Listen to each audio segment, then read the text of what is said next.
네, 안녕하세요.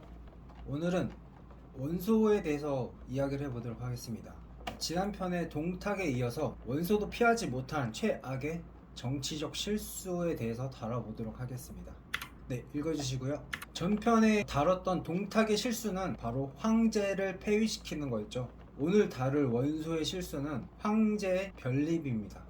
동탁과 원소는 차이가 있었습니다. 동탁은 황제를 폐립이라고도 하는 것 같은데, 한 사람을 폐위시키고 다른 사람을 세우는 방식이라고 합니다. 이에 비해 원소는 다른 방법을 시도를 했습니다. 변립이라고 해서 폐위시키지는 않고 그냥 그대로 또 한 사람을 황제로 세우는 방식이었다고 합니다. 이제 유주목이었던 유를 황제로 변립하려는 계획을 세웠었는데, 야심은 컸지만 그렇다고 황제를 폐위시킬 만큼의 용기는 없었던 원소의 선택의 결과였습니다. 원소의 생각을 살펴보자면 일단 이렇습니다. 망명 정부를 세운 다음에 그러면 그 망명 정부의 큰 의사결정을 주도하는 수뇌부는 자연스럽게 원소가 되겠죠. 그렇게 해서 나라의 혼란을 수습하면은 나라를 재건한 명신으로 길이길이 남는 그런 행복회로를 돌리는 거였어요. 근데 이게 이루어지기 위해서는 당연히 전제 조건들이 있는데, 원소의 눈에는 이미 행복회로가 돌아가기 때문에 보이지 않았던 것 같습니다. 원소가 보지 못한 혹은 애써 피한 현실은 바로 이거였습니다. 일단은 황제 유협이 살아 있었습니다. 비록 명목상일지라도. 그리고 동탁의 존재 또한 있었습니다. 동탁도 여전히 개차반이지만 한나라의 신하였습니다. 그리고 말할 것도 없이 한나라라는 존재, 결코 멸망을 선포한 적이 없었기 때문에 한나라는 존재하고 있었습니다. 이런데 망명 정부를 세우는 계획을 세웠던 원소, 이제 자신의 생각대로 유에게 말을 합니다. 황제가 되실 생각이 있으시냐고. 근데 유는 참가를 하지 않았습니다. 유는 경솔하지 않았다고 해요. 되게 총명했고, 괜히 황제가 아직 살아있는데 새로운 황제가 되면은 모든 화살이 자기한테 향하겠죠. 그거를 예측할 수 있을 정도로 유는 총명했습니다. 그래서 엄중한 말로 오히려 원소를 호되게 질책했다고 합니다. 그래서 원소는 되려 창피한 꼴을 당하게 됩니다. 누구한테 또 이제 원소가 말을 했냐? 한복한테 같이 하자고 합니다. 한복. 근데 한복은 오케이를 합니다. 근데 여기서 웃긴 거는 한복은 여기에 참여해서 얻을 게 하나도 없어요. 오히려 참여했다가 실패하면은 자신만 거의 죽을 확률이 굉장히 커지겠죠. 근데 오케이 하고 참여를 하겠다고 합니다. 오히려 자기가 선봉에 서겠다고 해요. 근데 결국은 일이 틀어지게 되고 어찌어찌 하다가 원소에게 기준을 뺏기고 두려워하다가 자살하게 됩니다. 한복 캐릭터가 참, 한복은 이렇게 됐고요. 조조한테도 같이 하자고 합니다. 근데 조조는 거절합니다. 조조는 정치적 판단을 굉장히 잘했던 것 같아요.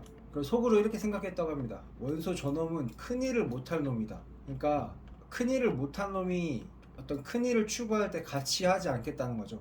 그리고 믿거나 말거나 하지만 동탁을 제거한 후에 국가와 회복하고 통일하는 데 집중하자는 게 조조의 생각이었다고 합니다. 믿거나 말거나 뭐 결과를 아는 저희로서는 100% 믿기는 참 거시기 하죠. 좀 더 자세한 에피소드가 나오는데요. 삼국지 무제기 위서에 나오는 에피소드라고 합니다. 원소와 조조가 굉장히 가깝게 둘이 있을 때 원소가 이렇게 슬쩍 옥새를 보여줬다고 해요. 근데 이게 진짜가 아닐 확률이 큰 정황이었다고 합니다. 그러니까 가짜 옥새라고 볼 수도 있겠죠. 가짜 옥새를 보여주면서 하늘의 뜻이 아니냐고 조조에게 말을 합니다. 하늘의 뜻이니까 같이 하자.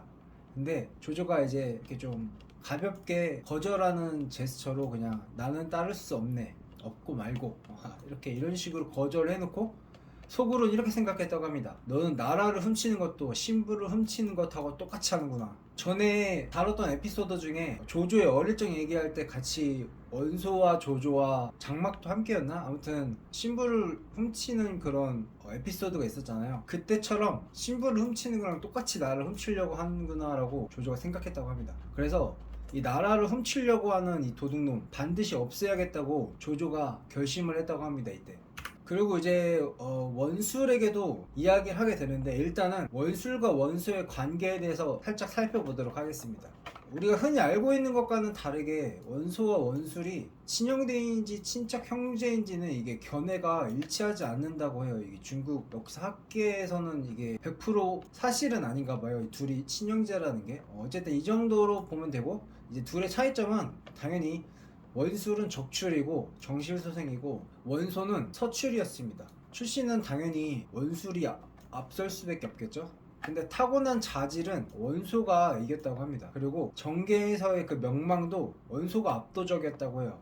그래서 온갖 인재들이 다 원소한테만 훨씬 많이 찾아들었다고 해요. 이 둘의 공통점을 보면은 일단 원씨라는 출신, 그 고귀한 출신이 있고, 근데 둘이 공통점 어리석음, 그리고 콧대가 높음, 그리고 고집불통이었다고 합니다. 그리고 멍청이었다고. 이 이중택 교수의 어떤 직설적인, 되게 어떻게 보면 원색적인 비난이라고 해야 되나? 아무튼 근데 좀 상대적인 개념인 것 같아요. 조주의 비애라고 이렇게 사적을 붙인 거 보니까 당시에 어차피 그 영웅들이 각자 서로 싸우는 상황이니까 상대적인 게 중요하겠죠. 그래서 조조에 비해서 둘 다 고집불통의 멍청이었다고 이중택 교수는 말하고 있습니다. 이제 다시 살펴보면은 원소가 원술한테도 편지를 썼다고 해요. 근데 원술이 정당한 도리와 엄숙한 말로 반대를 했다고 합니다. 나의 뜻은 동탁을 없애는 데 있으므로 나머지 일에 대해서는 알지 못한다, 이렇게 답을 했다고 해요. 조조가 말한 것과 비슷하죠. 이런 명분을 가지고 이렇게 반대를 하는 거. 근데 속으로는 이렇게 생각했다고 합니다. 죄송합니다. 속으로 첩이나 자식이라 그런지 뜬금없이 이런 멍청한 생각을 하는구나. 자, 이제 나옵니다. 남을 세우느니 차라리 직접 하지. 그러니까 원술 생각은 이거요. 가만히 있던가, 할 거면 네가 황제가 되든가. 아유, 애매하게 남을 세우는 게 뭐야? 원시잖아, 원시. 근데 네가 공을 세워도 4세3공에서 5세3공으로 바뀌는 정도인데 무슨 대단한 게 있다고. 주절 그러면서 뭐 이렇게 했겠죠. 막 역시 서출들은 이래서는 안 돼요, 이런 식으로. 이렇게 원술도 거절을 했다고 합니다. 정리를 해보면은 동탁과는 다르게 황제를 폐위하지 않으면서도 변립하는 아이디어를 냈고, 그걸 추구를 하려고 하지만 황제를 세우고자 했던 유우가 거절하고, 조조 거절하고, 원술도 거절하고, 아무 도움도 안 될 것 같은 한복만 오케이 했는데 뭐 역시나 뭐 한복이 오케이 한다고 뭐가 될 일은 아니었겠죠. 이렇게 해서 실패를 하게 됩니다.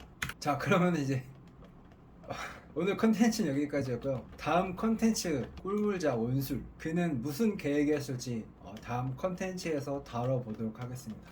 안녕. 구독과 좋아요 부탁드립니다. よいぞよいぞよいぞよいぞ